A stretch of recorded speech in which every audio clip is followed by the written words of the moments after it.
MAG, beliau guru besar hukum Islam di UIN Islam Negeri di UIN Sunan Gunung Jati Bandung, dan juga tentu saja Wakil Ketua Majelis Tarjih Pimpinan Wilayah Muhammadiyah Jawa Barat. Jadi dan Ketua Divisi, jadi merangkap Ketua Divisi atau ini? Ketua Divisi, Wakil Ketua iya, Ketua Divisi iya, Divisi Kemasyarakatan ya, keluarga dan kemasyarakatan Majelis Tarjih dan Takdir PWM Jawa Barat. Karenanya beliau akan menyampaikan paparan tentang fikih perlindungan anak, dan ini juga bagian dari produk terbaru Majelis Tarjih Pimpinan Pusat Muhammadiyah, dan penting untuk bisa didesimasikan di setiap organ kita, AUM, di MDMC, di semua relung-relung AUM Muhammadiyah yang ada di Kota Bekasi. Silakan Ibu Prof untuk menyampaikan materinya.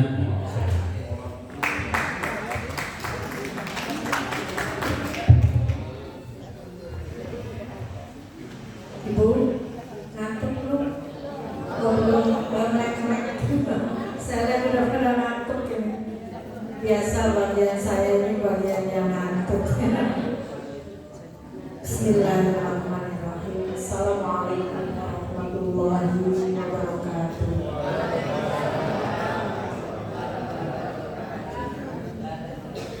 Kalau gitu saya baca pantun ya. Tadi Pak Ketua baca pantun, panitia baca pantun juga ya. Jadi katanya begini, saya bikin pantun. Anak kecil bicara gagah, ngobrol dengan paman dan bibi. Salam pertama tadi kurang terjawab. Saya ulangi lagi ya. Assalamualaikum warahmatullahi wabarakatuh. Itu tandanya melek. Innal hamdalillah nahmaduhu nasta'inu wa nastaghfiruh wa na'udzu billahi min syururi anfusina wa min sayyiati a'malina may yahdihillahu fala mudilla lahu wa may yudlil fala hadiya lahu. Asyhadu an la ilaha illallah wahdahu la syarika lah wa asyhadu anna Muhammadan abduhu wa rasuluhu la nabiyya ba'da. Rabbi shrah li sadri wa yassir li amri wahlul 'uqdatam min lisani yafqahu qawli. Ini kebetulan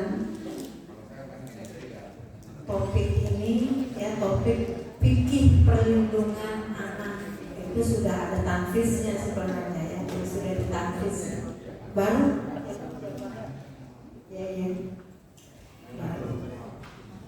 Nah ini kok ada fikih perlindungan anak? Apa sih fikih itu? Ya, saya coba dulu di sini nih. Nah, dari sini dulu. Kan tadi kata Pak Haji, yang panjang dipendekkan, pendek dipanjangkan apa? Kata orang Sunda. Saya cari-cari biar yang panjang menjadi pendek gitu kan. Jadi saya bikin definisi aja nih. Jadi kalau bicara fikih itu produk pemikiran ulama. Ya, makanya saya sebut dalam apa? Dalam bidang hukum Islam ya. Jadi kreasi para ulama. Kalau ini fikih perlindungan anak di Majelis Tarjih ya, Muhammadiyah, maka ini bagian dari produk pemikiran para ulama di Muhammadiyah begitu. Tentunya melalui langkah metodologi yang dijadikan tolak ukur. Apa metodologi tadi?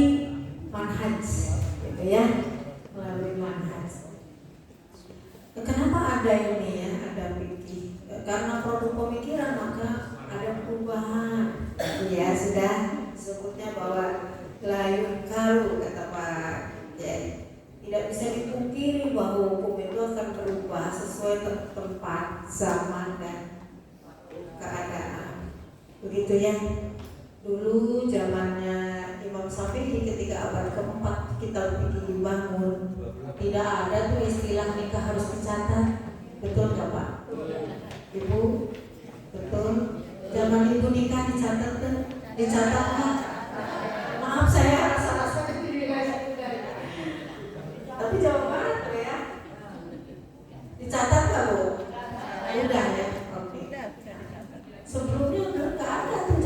tua saya juga nggak ada, ya kan? Kenapa demikian? Karena ada permasalahan bahwa ada situasi yang mengharuskan orang mencatat perkawinannya.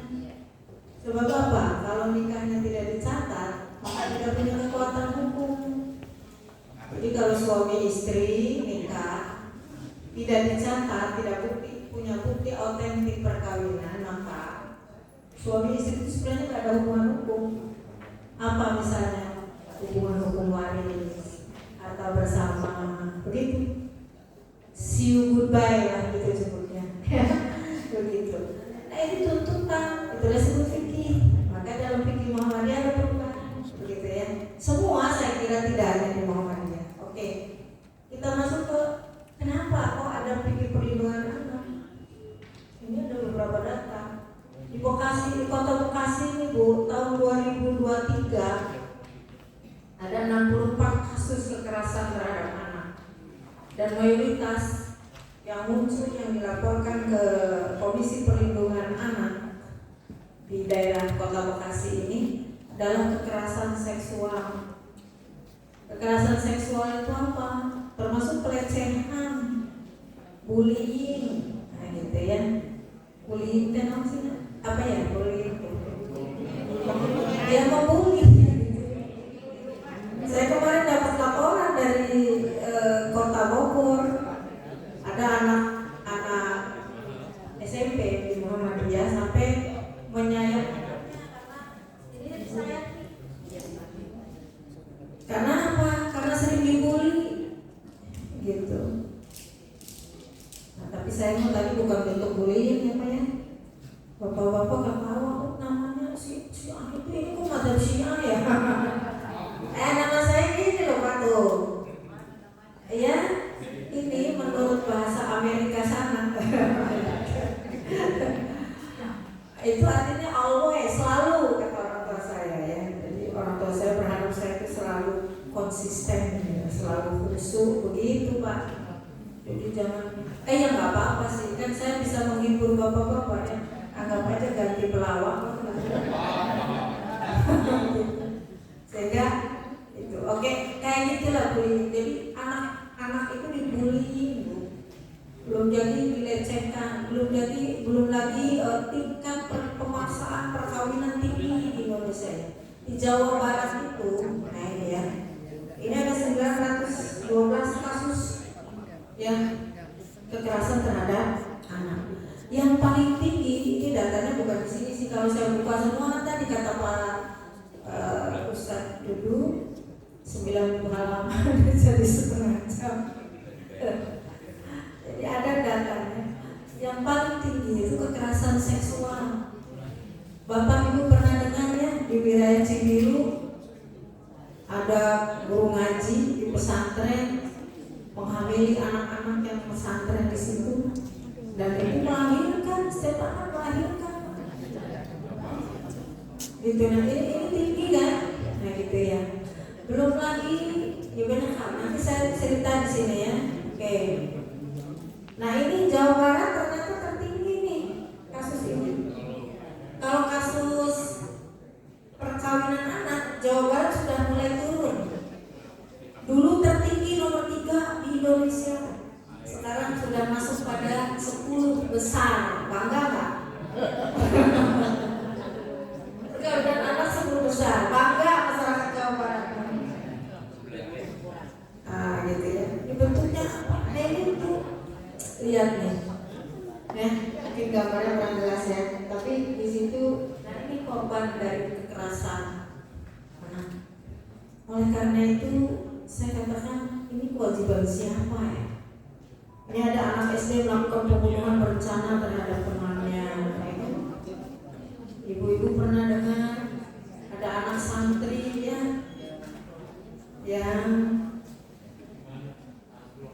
di sana di Sumatera sana sudah diperkosa, dibunuh lagi, ya kan? Nah ini persoalan kita. Oleh karena itu ini kewajiban siapa yang melindungi anak ini? Kewajiban siapa?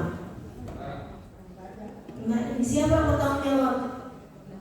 Gitu kan? Pertanyaannya, pertanyaan besar nih, satu negara, pemerintah daerah nih, pemerintah daerah Kabupaten Kota Bekasi, kemudian keluarga, orang tua. Nah, yang di sini ada masyarakat. Muhammadiyah itu bagian dari organisasi masyarakat, maka bertanggung jawab.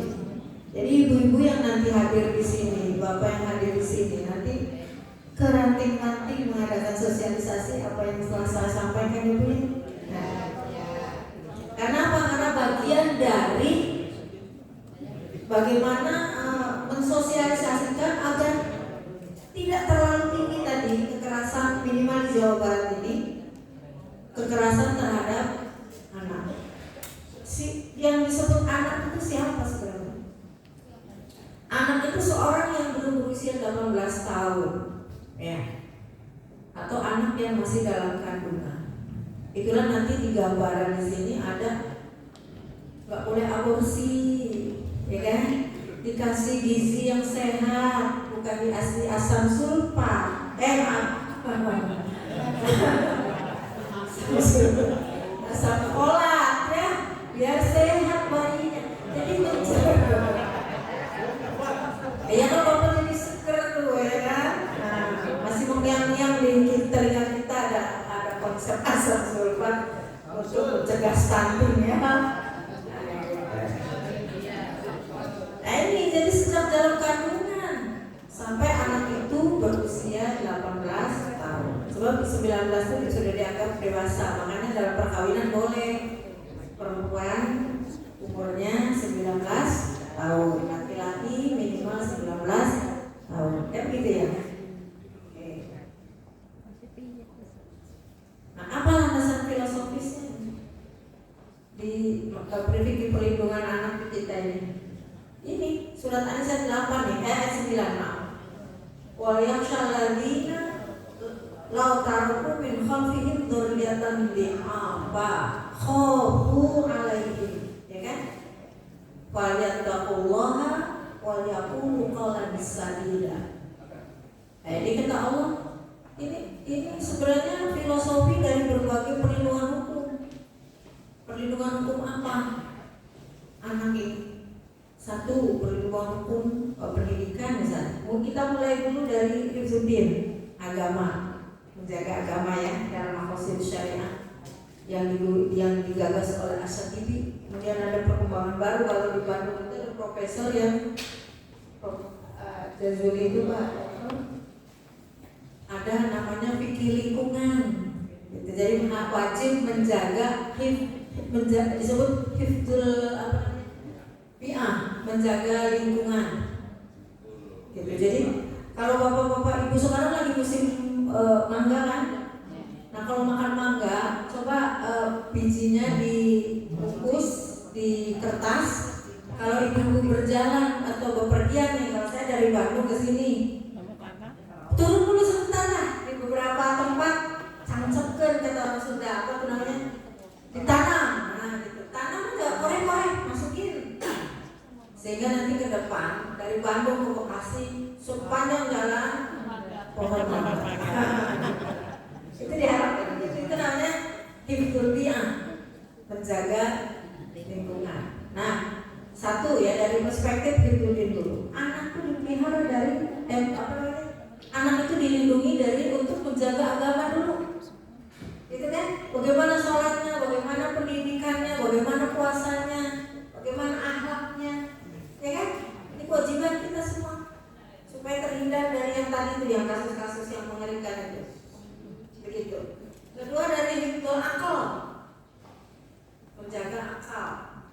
Bukankah anak sekarang yang itu yang tadi saya sebut akibat dari orang tuanya kawin tidak dicatat, juga banyak patologi sosial dan penyakit masyarakat itu Bu. Anak-anaknya ngelem, tahu ngelem Bu? Ayo itu kalau artos saya lem di rel kereta tadi kan di situ tuh di rel keretanya kalau daerah Pantura sana rel kereta tapi mereka itu hasil riset loh Bu. Kenapa? Karena orang tuanya broken. Maaf, yang nikahin kan bapak-bapak ya, dan ibu-ibunya tahu itu masalahnya. Dinikahi tidak kawin lagi ya kan gitu kan di wilayah Pantura itu hampir 3 juta anak di Indonesia sudah punya akta kelahiran ibu-ibu. Ini banyak anak-anak dampaknya sehingga terjadi kekerasannya, pengantaran dan sebagainya. Itu dari hifdzul akal ya. Dari hifdzul mal, bagaimana anak itu keturunan itu supaya kuat secara ekonomi. Gitu kan? Ini disebut dengan kalau itu dalam filsafat waris ya kan. Kenapa ada warisan, ada hibah, ada wasiat begitu. Nah, berikutnya itu nasol. Supaya keturunannya itu jelas, punya kualitas yang bagus, termasuk tadi dikasih asam sulfat tadi. Ya. Asam folat maksudnya Bapak.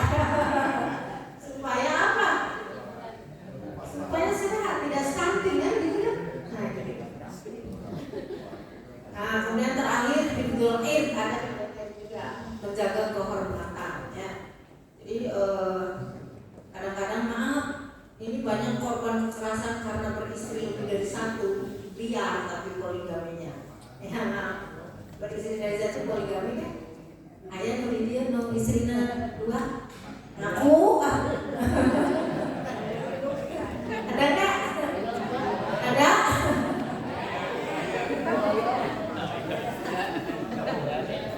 Nggak kepengen ya? Nah yang liar-liar begitu tuh itu berdampak pada tingginya kekerasan terhadap anak. Anak tuh malu punya orang tua begitu, nah gitu loh. Ya, nah, itu korban dari perilaku kedua orang tuanya, ayahnya terutama mau yang kawin ada bapak-bapak. Yang pengen nikah itu biasanya bapak, ibu-ibu mah mau. Nah ini makanya zuriatan jangan kau tinggalkan keturunan dalam keadaan lemah. Lemah apa? Lemah mental juga kan. Ya. Oke. Kemudian yang kedua, ya ayyuhallazina amanu qu anfusakum wa ahlikum naro. Ya, ini yang saya kira jelas lah bahwa kita itu wajib menjaga keluarga dari nar. Apa nar itu? Neraka. Di mana neraka? Di akhirat. Wah, Bapak ini. Kalau orang tuanya bertengkar di depan anak,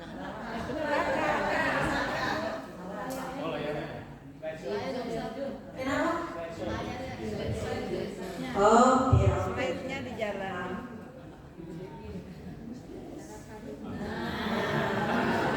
Dari tadi ya gitu ya. Jadi kalau orang tua bertengkar nih di depan anak, neraka bukan? Kalau bapaknya ninggalin anaknya, neraka bukan? So, jangan dikira di akhirat banyak tuh. Dunia ada. Nah inilah pentingnya menjaga. Jadi bagaimana anak itu supaya punya ketentraman, kedamaian, bahwa rumah itu menjadi surga bagi anak-anak. Begitu ya ibu bapak. Ini dalam konsep ini yang jadi dasar hukum dalam fikih perlindungan anak di kita ini. Berikutnya, nah ini tambahan saja ya. Ini ada apa? Undang-Undang Dasar 45 ya pasal 2. Di hak anak itu hak hidup tumbuh kembang di daerah Indramayu sana, ya daerah Pantura sana maaf. Anak-anak usia 13 tahun masih lari-larian sudah nikah, begitu ya? Ya tidak Indramayu contoh aja. Kemudian dan pada usia 16 tahun mereka sudah keguguran 3 kali, coba bayangkan. Ya nggak merasa dia lagi hamil lari-lari di sawah itu, namanya anak-anak tuh. Dan kawinnya itu bukan dengan anak-anak lagi, kadang-kadang dengan muda umur 27 tahun dengan adik. Persoalan di kita ini Jawa Barat ya. Saya tidak melihat kalau di wilayah sana memang tinggi juga, NTB tinggi, Sulawesi sana tinggi. Sekarang itu lagi tren tingginya itu di daerah apa namanya? Batam sana tuh. Iya, di Kepulauan Riau sana. Tinggi juga.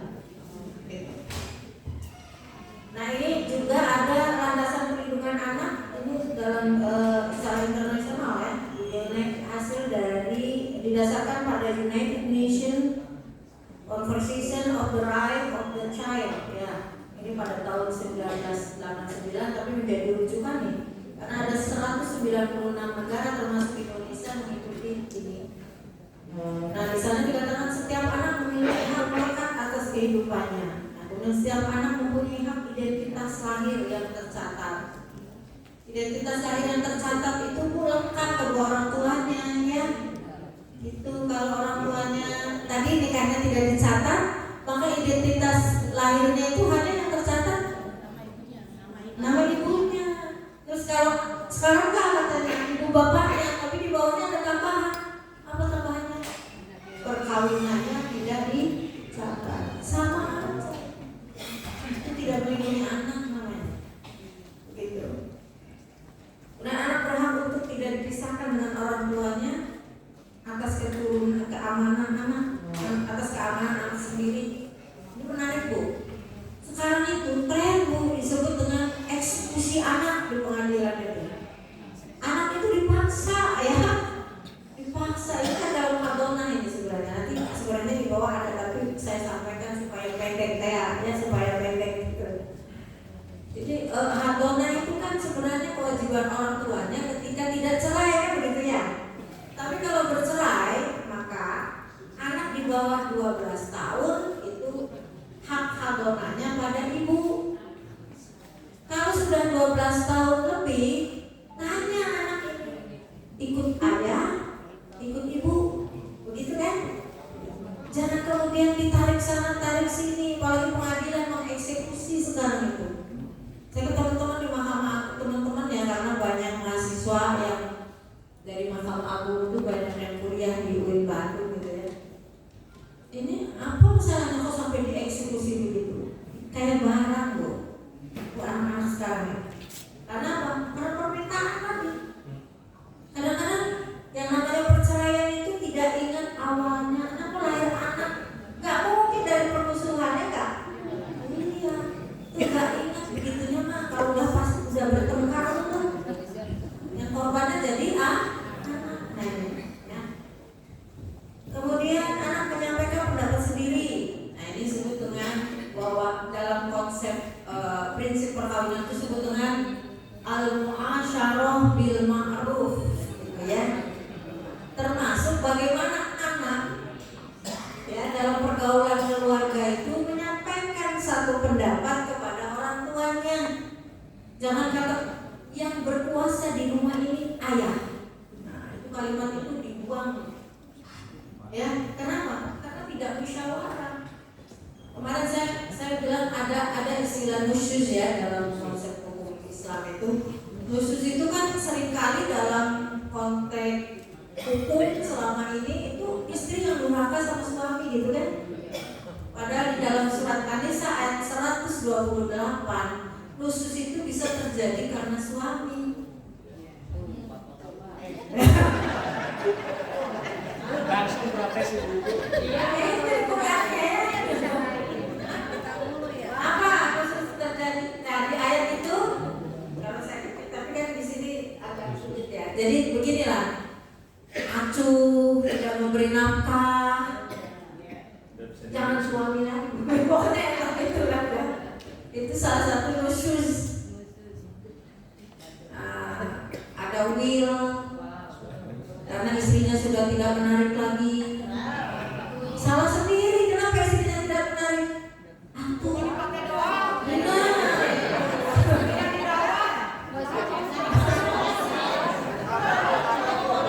Kalau lihat perempuan lain mencak kata orang Sunda, ya. Iya, karena skatingnya MS Glow.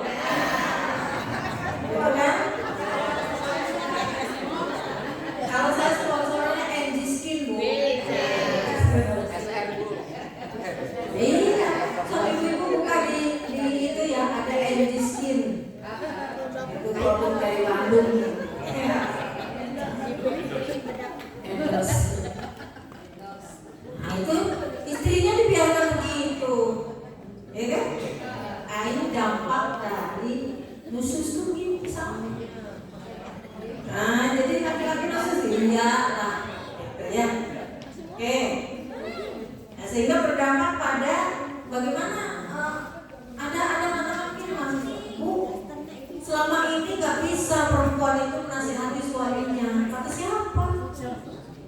Ini kan di ayat khusus itu di situ wa'iduhunna bil ma'ruf gitu kan. Suami menasihati istri. Coba di ayat yang lainnya kita sampaikan apa di surat At-Taubah ayat 171 ya. Maaf kalau ada yang kalau saya salah menyebutkan. Tapi di situ bahwa mukmin laki-laki dan mukmin perempuan ba'duhum aula. Di situ apa terusnya? Wa ya'muruna bil ma'ruf wa yanha 'anil salim. Menasehati boleh, perempuan menasehati suami menasehati istri. Nah itu yang saya sebut dengan yang berkuasa di rumah ini ayah. Nah itu yang disebut dengan konstruksi budaya gitu ya. Oke. Kemudian anak-anak akan kebebasan berpikir, nah tadi ya, berhati nurani, beragama serta orang tua untuk mengarah. Anak kebutuhan khusus, nah ini kebutuhan khusus ya, tentunya diperlakukan dengan kehidupan yang layak ya. Lanjut, kelamaan ya. Termasuk ini undang-undangnya ya, undang-undang perlindungan anak di sini, gitu ya. Nah ini landasan berpikir atau kerangka berpikir perlindungan anak di Muhammadiyah, ya. Ada tauhid, keadilan dan kemaslahatan ya. Nah nanti tauhid itu dalam rangka kemuliaan manusia turunnya ke sini. Nah nanti ada hak hidup tumbuh kembang ini untuk menjadi manusia yang mulia. Nah bagaimana hak hidup tumbuh kembang itu? Tidak boleh aborsi, makanya ada hukum aborsi di sini. Ada kematian bayi dan balita, stunting nih bagian-bagian ibu-ibu ini ya. Nah ini pokoknya ini ya, nanti saya lanjut nih, keterangannya lebih enak lah. Ini definisi perlindungan anak lewat aja. Nah ini tauhid tadi mengandung pengertian bahwa Allah adalah satu-satunya zat yang menciptakan dan sekaligus menumbuhkan serta memelihara seluruh ciptaannya, termasuk anak. Nah, gitu. Tidak boleh dibedakan ya. Jadi dalam konsep ini orang tua berkewajiban menumbuhkan dan memelihara anak berdasarkan kemuliaan manusia. Manusia diciptakan Allah, walaupun itu anak-anak bahkan masih di dalam kandungan, dalam rangka apa tadi? Memelihara ciptaan Allah. Nah itu disebut landasan tauhid. Kemudian yang kedua, nah ini dasarnya sama ini. Qurannya saya kira kita lewat aja. Yang kedua keadilan nih. Nah, ayatnya ini ya alladzina amanu bahwa keadilan itu ya menempatkan sesuatu pada tempatnya begitulah. Tadi sudah dibahas kalau dalam konteks manhaj ya. Yang dimaksud adil dalam konteks perlindungan anak itu apa sih sebenarnya? Ini jadi nilai keadilan itu bermakna memberikan hak anak dengan tepat atau membebankan kewajiban sesuai kemampuannya. Anak kecil sudah dagang, ya kan? Tahu ibu di perempatan kalau di sini nggak ada ya? Ada perempatan nggak? Lampu merah, gendong, ya kan? Nah, untuk meminta-minta. Nah, itu yang disebut dengan membebankan anak tidak sesuai dengan kemampuan. Jadi berlaku adil terhadap anak itu berarti mencintai semua anak. Memberikan hadiah atau sanksi tanpa diskriminasi.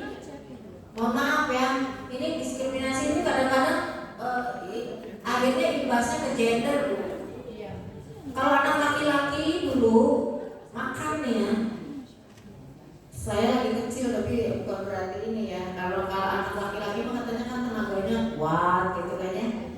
Jadi kalau anak laki-laki telur ceploknya 2. Kalau anak perempuan telur ceploknya 1. Ya itu dari aspek gizi. Aspek pendidikan dulu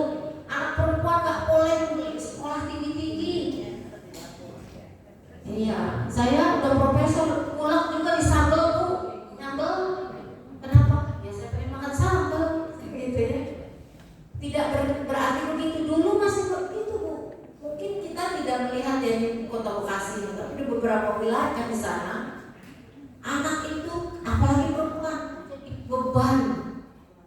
beban ekonomi keluarga itu yang mengerikan. Jawabannya Ibu. Sehingga mohon maaf timbul kekerasan terhadap anak, dijual anak, dijual apa? Dijual ke laki-laki yang usianya maaf ya jumlah tapi di sini kan bukan ya kan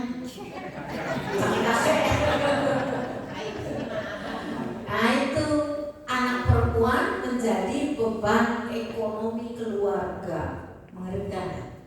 Jika dampaknya seperti itu namanya disebut dengan tidak adil. Ya, dalam konsep ekonomi perlindungan anak kita itu bagian dari yang harus dilindungi. Nah kemudian maslahat nih ya. Nah tadi sudah dijelaskan juga ini turun dari manhaj juga ya kan. Wa ma arsalnaka illa rahmatan lil alamin. Kenapa anak dinikahkan harus 19 tahun? Karena kemaslahatan. Orang memahami TK agamaan. Oh Nabi juga nikah dengan Aisyah umurnya 6 tahun 7 tahun ya kan? Pernah dengar hadisnya begitu? Pernah, banyak hadisnya. Saya belum menyampaikan tuh di waktu itu ada sosialis mudzakarah ya, Tarji diundang dari Bekasi Kota, siapa yang hadir? Gak ada ya. Gak ada. Jadi itu ada beberapa hadis yang Rasulullah katanya ya dalam hadis itu nikahnya 7 tahun dengan Aisyah. Aisyahnya umur 7 tahun maksudnya. Sampai ada yang 9 tahun 8 tahun. Nah ternyata setelah diteliti Bu, hadisnya itu tidak kredibel. Tidak kredibel itu tadi tidak memenuhi syarat hadis sahih. Salah satunya pelupa. Jadi pelupa. Siapa? Hadis yang melalui Hisham bin Urwah. Hisham bin Urwah. Dulu dia ketika muda hidup di Madinah bersama Rasulullah, tapi tidak pernah meriwayatkan hadis tentang perkawinan Aisyah. Ketika dia pindah ke Irak, usianya sudah 71 tahun. Punten Pak ya, berapa? 7. Wah luar biasa. Tapi masih sehat ini. Kayaknya kalau jadi perawi hadis bisa ya. Maksudnya perawi entah hadis atau apa. Nah Hisham bin Urwah itu meriwayatkan hadis ketika dia sudah pindah ke Irak. Ya. Maka Malik bin Anas dalam kitab Tahdzibut Tahdzib kritik hadis mengatakan hadisnya mungkar. Pertanyaan besar, kenapa dia ketika hidup bersama Rasulullah tidak meriwayatkan perkawinan Aisyah di usia muda? Ini yang kemudian dipahami di beberapa wilayah mencontoh Rasulullah nikah dengan Aisyah masih muda. Maka itu dalam agama dibolehkan. Nah itu yang diambil. Padahal ada hadis yang dari kitab Bidayatul Hidayah ya. Ibnu Katsir mengatakan Asma binti Abu Bakar itu kan kakaknya Aisyah. Kata Asma binti Abu Bakar, saya bedanya umurnya 10 tahun dengan Aisyah itu. Kata Asma, ketika saya pindah ke Madinah, beda saya dengan Aisyah 10 tahun. Jadi berapa Aisyah waktu pindah ke Madinah? 17 dikurangi 27 dikurangi 10 sama berapa? 17. Ya, Aisyah itu udah 17 tahun, kata Asma nih. Nah kemudian 2 tahun kemudian Rasulullah baru menggauli Aisyah, hidup bersama. Berarti umurnya berapa? 19. Tepat dengan undang-undang 16 tahun 2019. Usia perkawinan perempuan minimal 19 tahun. Jadi yang buat undang-undang ini kelihatannya ada tasik di situ kayaknya. Oke. Nah itu kemaslahatan ya tadi. Oke, kita lanjut.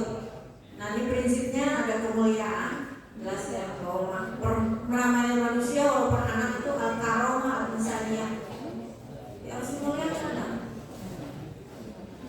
Prinsip hubungan kesetaraan, musyawarah. Tadi kan saya sudah cerita tidak boleh dibedakan antara anak laki-laki dan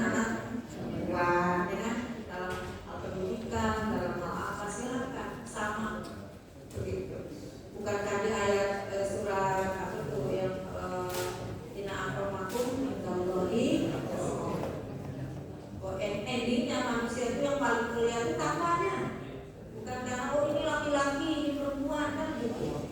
Anak-anak juga demikian. Oke, aja lah ini. Nanti berkembang di tanya jawab. Ini mawaddah warahmah ya, prinsip mawaddah warahmah. Ya, ini menumbuhkan karakter tertentu dalam proses hubungan antara orang tua dan anak. Jadi dalam perspektif psikologis itu rasa cinta kasih sayang itu mengandung beberapa unsur rasa ya, baik itu yang mencintai atau yang dicintai. Orang tua mencintai anak, anak mencintai orang tua, begitulah. Begitu juga semuanya dalam sebuah lingkup keluarga untuk menjaga bagaimana mawaddah warahmah itu terbangun dalam sebuah keluarga. Prinsip pemenuhan kebutuhan, nah, taufir al-hajat. Kebutuhan apa? Tadi kan kebutuhan fisik, psikis, ya kan? Kemudian pendidikan, agama, moral dan lain-lain. Kemudian turunan dari nilai dasar tadi itu ada hak hidup dan tumbuh kembang. Nah, yang saya ceritakan tadi ya. Kemudian ada hak sipil, ada hak perlindungan. Ada 3 nih turunannya dari dasar prinsip yang kita bangun tadi dalam rangka pikir. Jadi legislasi hukum Islam tentang anak-anak itu meliputi aspek fisik, mental, finansial ya. Bahkan pendidikan dan pengajaran dengan perhatian dan pengawalan yang sungguh-sungguh sebagai bagian dari perlindungan Islam terhadap hak anak.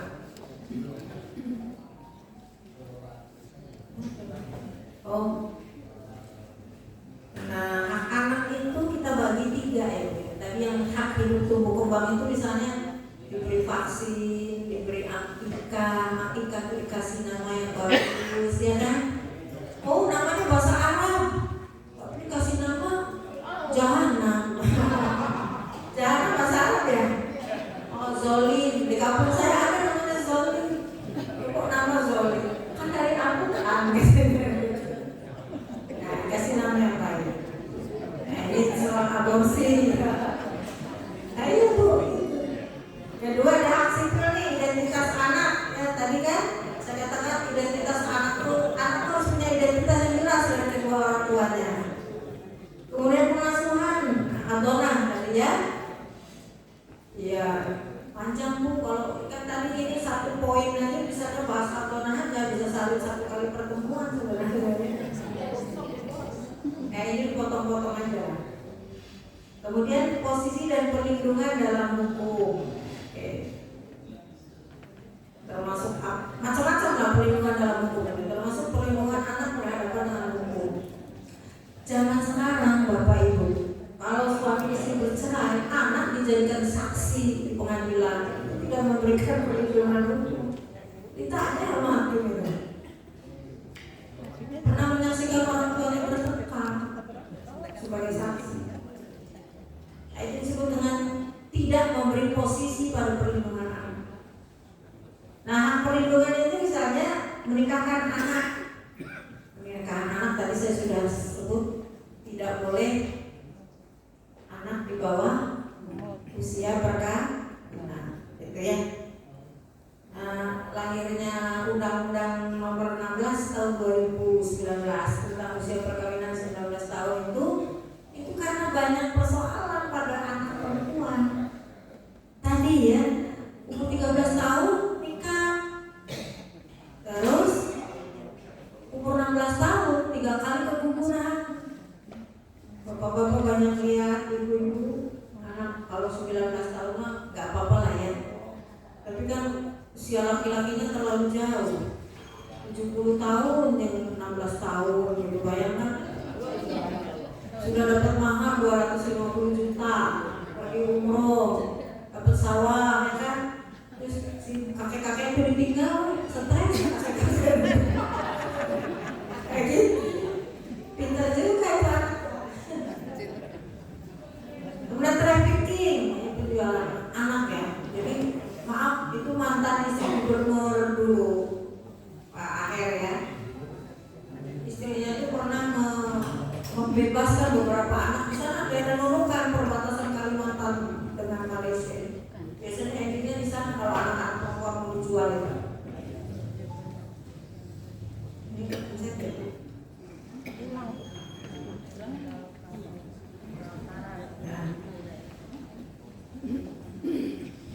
Kita masuk ke hak hidup. Hak hidup itu apa? Hak sebelum di dalam kandungan. Nah, ini ada memilih pasangannya. Jadi pilihkan pasangan, tidak boleh dipaksa. Disebutnya juga ada kejahatan perkawinan, itu salah satunya memaksakan anak untuk dinikahkan sesuai dengan keinginan orang tuanya. Tidak boleh. Kemudian misalnya ini sebelum terjadinya kehamilan ya, berdoa sebelum berhubungan. Itu yang minta perlindungan. Maaf ibu-ibu bapak, ini ada cerita Nabi Sulaiman kan? Nabi Sulaiman istrinya berapa Pak? 1000 ya. Kata Nabi Sulaiman, saya akan gauli istri saya dalam satu malam. Diizinkan sama Allah. Tapi tolong dibayangkan bapak-bapak dan ayahnya. Jangan dibayangkan laki-laki zaman sekarang ya. Itu kan kelebihan Allah ya. Tujuannya apa? Katanya nanti dari 1000 istri itu akan lahir satu orang ahli bahasa Arabnya junun apa namanya? Tara apa?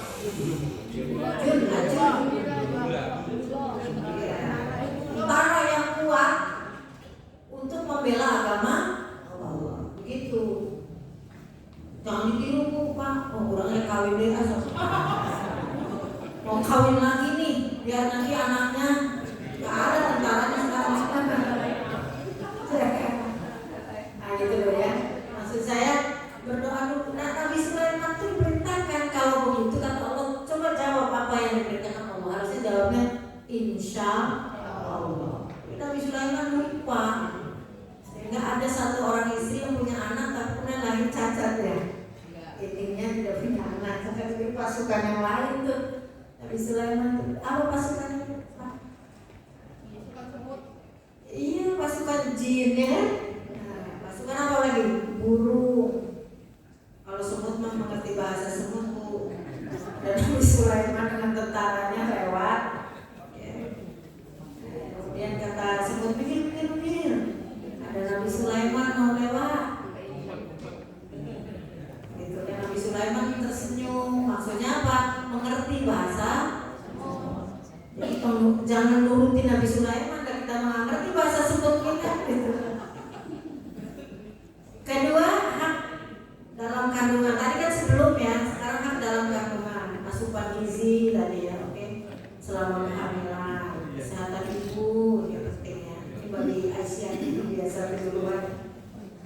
Kemudian di luar kandungan nih, pemberian nama yang baik tadi sudah ya, gizi yang baik, ASI, imunisasi, menjaga dari stunting kalau sudah lahir ya.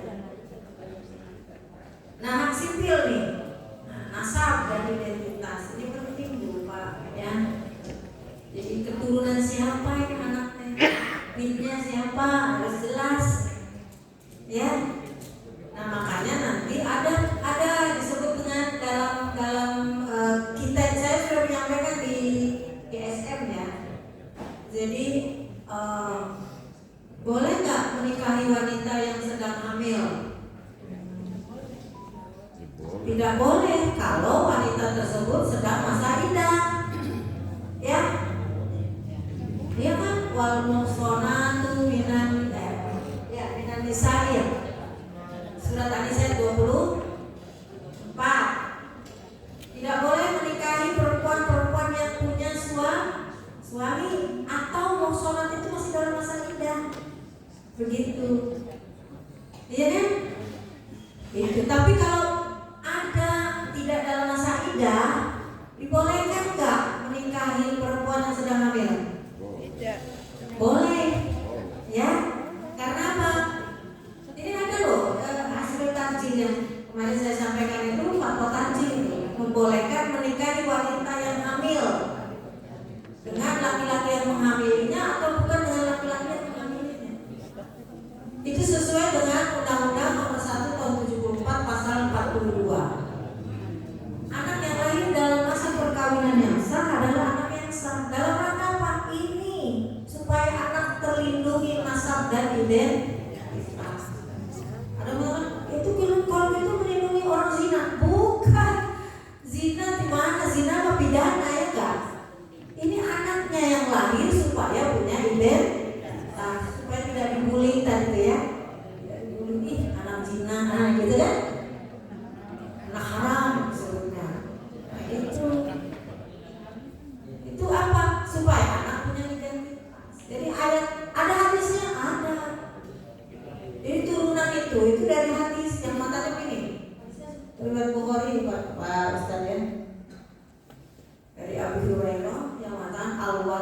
fil firasyi walil ahli al-hajari, gitu kan? Anak yang lahir dalam perkawinan yang sah, anak sah. Anak yang lahir di luar perkawinan yang sah, anak ada hubungan hukum dengan ibunya. Begitu kan? Itu melindungi anak loh itu, supaya anak punya identitas, gitu ya. Mau bapak-bapak menikahi perempuan hamil yang hasil dikerjakan orang lain? Mau nggak? Ayo saya tanya. Ini perlindungan anak. Udah jangan punya keinginan lagi kalau sudah punya istri banyak. Oke, kemudian hak berbicara, berpendapat, dan partisipasi. Oke. Tadi saya katakan anak itu diajak bicara, gitu ya.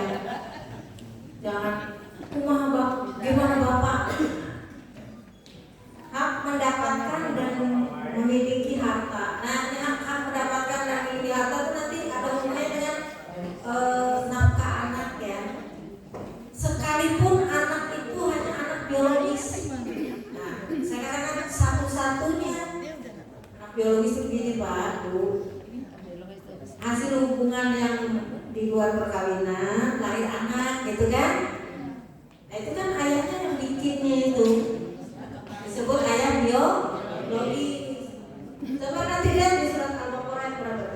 Malah itu keseimbangan ya di situ, termasuk situ. Wa 'alal mauludi lahu gitu ya. Wa 'alal mauludi lahu rizquhunna wa kiswatuhunna. Yang menyebabkan anak lahir diberilah rezeki. Siapa yang menyebabkan anak lahir? Coba saya tanya. Bapaknya apa ibunya? Terserah mau nikah atau tidak, pokoknya menyebabkan anak itu lahir. Yang bersangkutan wajib memberi nafkah. Ini disebut dengan memiliki harta. Jadi ibu bapak, kasus putusan pengadilan tinggi Banten tentang Rema, saya sebutnya artis ya, kadang-kadang artis kan diekspos ya.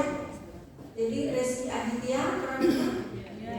Ya itu kan dengan yang dulu pernah terjadi kesalahan lah ya, namanya manusia gitu ya. Kemudian lahir anak kan, nah, itu tuh minta hak perlindungan hukum, nggak bisa. Yang ada hanya perlindungan bahwa di situ anak tersebut hanya ada hubungan biologis dengan ayahnya, dengan ayah biologisnya, Pak. Sehingga yang mempunyai hubungan biologis kalau menurut ayat tadi itu wajib memberi hak harta kepada anak itu.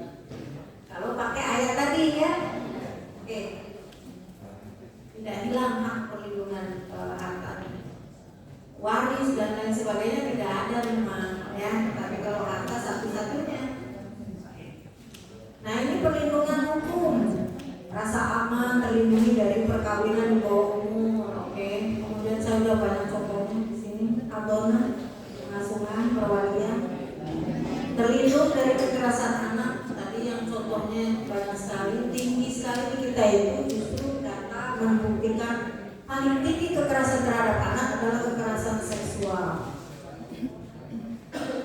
Maaf Bapak Ibu, ini lari dari konteks anak dulu ya. Jadi sekarang itu ada istilah kekerasan seksual dalam rumah tangga. Ada 100 tuh di awal Januari itu yang melaporkan ke Komisi Perlindungan Perempuan. Suami memaksakan hubungan seksual kepada istrinya dalam kondisi yang tidak normal. Lagi head, ya Pak, sampai pendarahan meninggal gitu.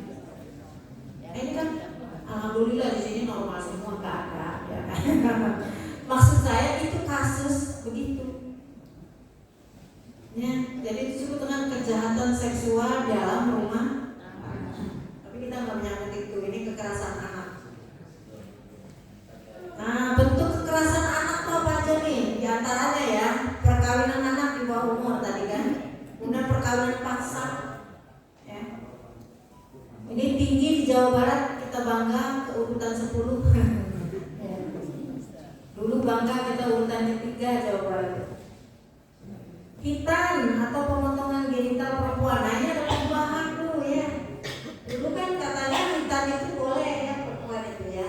Dulu di Tarji itu ada saya pernah menyampaikan dulu waktu zaman ketua PDM-nya Pak Almarhum Pak Ayatul Yati. Saya jadi pemandu di situ dengan dokter yang ahli ginekologi. Ya saya menyampaikan nas-nasnya kan. Tapi kan di situ tidak ada nas yang jelas. Hanya bahasanya ya boleh gitu ya. Kemuliaan dan lain-lain. Di beberapa daerah itu kalau perempuan disunat di anakku, kalau disunat sana tuh pakai apa itu? Dok. Ya, nah, itu. Sekarang ada perubahan. Kenapa dianggap bentuk kekerasan? Karena maaf ya, mungkin jangan sampai terjadi lagi nanti ibu-ibu ada keluhan tuh di masyarakat ya. Jadi dalam alat perempuan itu beda dengan laki-laki. Laki-laki yang dipotong kulitnya kan, ya enggak? Kulitnya yang dibuang, nggak ada pengaruhnya. Kalau perempuan itu sel-sel saraf masuk situ semua. Itulah maka dianggap sebagai kekerasan. Pemotongan digital pada apa?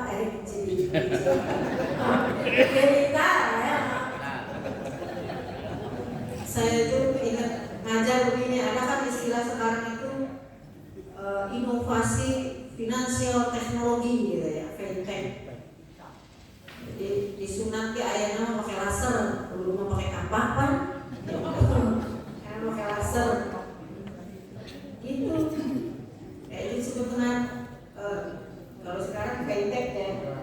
Kalau kita transaksi sekarang saya bayar pajak nggak perlu pakai datang ke kantor pajak kan? Cukup klik dari HP sampai. Mau bayar zakat ke lazismu, klik sampai ya kan? Terus apa lagi? Diskriminasi tadi ya. Diskriminasi itu gitu tadi. Kalau misalnya tadi saya sebut anak laki-laki kasih telur ceplok 2, anak perempuan 1, nah, diskriminasi. Pendidikan juga gitu. Gak perlu tinggi-tinggi, kata ibu-ibu, udah anak laki-laki aja yang sekolah tinggi, perempuan kok bisa. Isu pekerjaan atau anak-anak yang dipekerjakan, tadi saya contohkan ya, digendong, dibawa jembatan, gitu ya. Atau disuruh dagang lah, anak kecil disuruh dagang. Pelecehan seksual, oke, sudah saya contohkan. Pelecehan seksual itu apa aja, bukan hanya hubungan seks loh. Mohon maaf ya, termasuk bapak-bapak, kaum laki-laki, ada gadis lewat nih, sweet gitu, sweet. Kosong di sweetan ada ini lewat, suka nggak? Kalau ada ini lewat di sweetan suka nggak? Kan biasanya ada gadis kan lewat. Artinya terus hilangnya pengayoman keluarga dan isu anak jalanannya, kekerasan terhadap anak dalam lingkungan rumah tangga, ya. Kekerasan terhadap anak di lingkungan sekolah dan pendidikan. Mohon maaf kita punya pendidikan ya. Tadi bentuknya bisa bullying, bisa tadi tuh yang baik verbal maupun apa lain bentuknya. Eksploitasi anak, perdagangan anak, kekerasan di media televisi dan internet. Ini nggak terasa nih. Yang terakhir nih, kita kasih HP anak nih, padahal di dalamnya diajak untuk judi online. Nah, gitu ya, hati-hati. Itu namanya kekerasan anak melalui media elektronik. Gitu ya. Mudah-mudahan tidak puas, Pak, karena tadi dari 90 halaman harus 30 menit. Jadi nanti bisa dikembangkan ke dalam diskusi ya. Terima kasih. Assalamualaikum warahmatullahi wabarakatuh. Waalaikumsalam warahmatullahi wabarakatuh. Tepuk tangan